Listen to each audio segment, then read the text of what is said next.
First பிரியாணிக்கு மசாலா அரைச்சிடலாம். அதுக்கு சின்னதா 2 துண்டு பட்டை, கொஞ்சம் கல்பாசி, 2 கிராம்பு, 1 டீஸ்பூன் அளவுக்கு சோம்பு, கொஞ்சம் இஞ்சி கட் பண்ணி வச்சிருக்கேன், ஒரு சின்ன துண்டு பூண்டு கட்டியே உரிச்சு வச்சிருக்கேன். இது எல்லாத்தையும் உள்ள சேர்த்துடலாம் மிக்ஸி ஜார்ல. சேர்த்துட்டு இப்போ கொஞ்சம் தண்ணி விட்டு இதை நல்லா பேஸ்டா அரைச்சு எடுத்துக்கலாம். இப்போ குக்கரை ஹீட் பண்ணிக்கோங்க. அதில் 1 டேபிள் ஸ்பூன் அளவுக்கு நெய் சேர்த்துக்கோங்க. இதில் 2 டேபிள் ஸ்பூன் குக்கிங் ஆயில் சேர்த்துட்டு அதில் ஒரு 5-6 முந்திரி பருப்பு சேர்த்துக்கோங்க. சேர்த்துட்டு இதை நல்லா ரோஸ்ட் பண்ணிடுங்க. இது நல்லா ரோஸ்ட் ஆனதுக்கப்புறம் நம்ம மற்ற பொருள் சேர்த்துக்கலாம். இப்போ இதில் 2 பிரியாணி இலை, 1 மராட்டி மொக்கு, 2 ஏலக்காய், கொஞ்சம் ஜாதிப்திரி, இது கம்மியாக போட்டுக்கோங்க. இதில் 2 அன்னாச்சி பூ சேர்த்துட்டு உள்ளே நல்லா அதை பொரிய விட்டுறலாம். இப்போ இதில் 1 பெரிய வெங்காயத்தை ஸ்லைஸாக வெட்டி வச்சிருக்கேன், அதையும் உள்ளே சேர்த்துட்டு நல்லா வதக்கிக்கலாம். வெங்காயம் நல்லா வதங்கி வரணும், அப்போ தான் நல்லா டேஸ்ட்டாக இருக்கும். இந்த அளவுக்கு நல்லா வதங்கிருச்சு. இப்போ நம்ம அரைச்சி வச்சிருக்கிற அந்த மசாலா பேஸ்ட்டை உள்ளே சேர்த்து நல்லா வதக்கிக்கலாம். அந்த பச்சை வாசனை போகிற அளவுக்கு நல்லா வதக்கி எடுத்துக்கோங்க. இப்போ இதில் 3 பச்சை மிளகாவே உள்ளே சேர்த்துடலாம். சேர்த்துட்டு நல்லா கலந்து விட்டுருங்க. இப்போ இதில் 2 தக்காளியை ஸ்லைஸாக வெட்டி வச்சுருக்கேன், அதையும் உள்ளே சேர்த்துட்டு தக்காளி நல்லா மசிஞ்சு வர அளவுக்கு நல்லா வதக்கிக்கலாம். கொஞ்சம் உப்பு சேர்த்துக்கிட்டோமா தக்காளி சீக்கிரம் மசிஞ்சிரும்.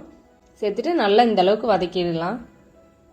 இப்போ இதில் கொஞ்சம் ஒரு 1/4 டீஸ்பூன் மஞ்சள் தூள், 1/2 டீஸ்பூன் மிளகாய் தூள், 1/2 டேபிள் ஸ்பூன் அளவுக்கு கறி மசால் தூள் சேர்த்தலாம். சேர்த்துட்டு நல்லா வதக்கிக்கோங்க. இப்போ இதில் பொடியாக கட் பண்ணியிருக்கிற புதினா இலையை சேர்த்துக்கலாம். அது கூடயே ஒரு கைப்பிடி அளவுக்கு மல்லி இலையும் சேர்த்துக்கலாம் கட் பண்ணி. சேர்த்துட்டு நல்லா வதக்கிடுங்க. இப்போ இதில் 1/4 கப் அளவுக்கு தயிர் சேர்த்துக்கோங்க. நம்ம இதிலே லெமன் ஜூஸும் சேர்த்துக்கிறதுனால 1/4 கப் அளவுக்கு தயிர் சேர்த்துக்கிட்டா போதும். இப்போ இதில் நான் 1 பாக்கெட் காளான் எடுத்து வச்சுருக்கேன், அதை நல்லா க்ளீன் பண்ணிவிட்டு கட் பண்ணி எடுத்து வச்சுருக்கேன். இது உள்ளே சேர்த்துடலாம். சேர்த்துட்டு நல்லா கலந்து விட்டுருங்க. ரொம்ப நேரம் வதக்க தேவையில்ல, ஜஸ்ட் கலந்து விட்டால் போதும். இப்போ இல்லை 2 கப் பாஸ்மதியை நல்லா 2 டைம் வாஷ் பண்ணிட்டு எடுத்து வச்சிருக்கேன். இப்போ இதை உள்ளே சேர்த்தலாம். அரிசி எதுவும் நம்ம ஊற வைக்க தேவையில்ல, ஊற வச்சோம்னா சாதம் குழஞ்சிரும், அதனால ஊற வைக்க தேவையில்ல. இப்போ நீங்கள் போட்டுட்டு இதை நல்லா லேசாக மட்டும் கலந்து விடுங்க. இப்போ இதுக்கு நம்ம தண்ணி சேர்த்தரலாம். 2 கப் பாஸ்மதிக்கு 4 கப் தண்ணி சரியா இருக்கும். இப்போ இதை உள்ளே சேர்த்தரலாம். சேர்த்துட்டு லைட்டாக கலந்து விட்டுருங்க.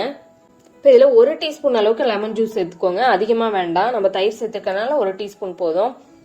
இப்போ உப்பு செக் பண்ணிட்டு உப்பு சேர்த்துக்கோங்க. இப்போ இந்த தண்ணி நம்ம டேஸ்ட் பண்ணி பார்த்தோமா 1 கல் தூக்கலாக இருக்கணும், அப்போதான் வெந்து வரும்போது சரியா இருக்கும். இப்போ ஒரு கொதி வந்தோடனே குக்கர் மூடி போட்டு நல்லா 1 விசில் வச்சுக்கலாம், மீடியம் ஃப்ளேமில் வச்சு. ப்ரெஷர் ரிலீஸ் ஆனோடனே ஓப்பன் பண்ணிக்கலாம். பாருங்க சாதம் எதுவுமே குலையாம நல்லா சூப்பராக வந்திருக்கு. நீங்களும் ட்ரை பண்ணி பாருங்க. உங்களுக்கு பிடிச்சிருந்துச்சுன்னா லைக் பண்ணுங்க, ஷேர் பண்ணுங்க.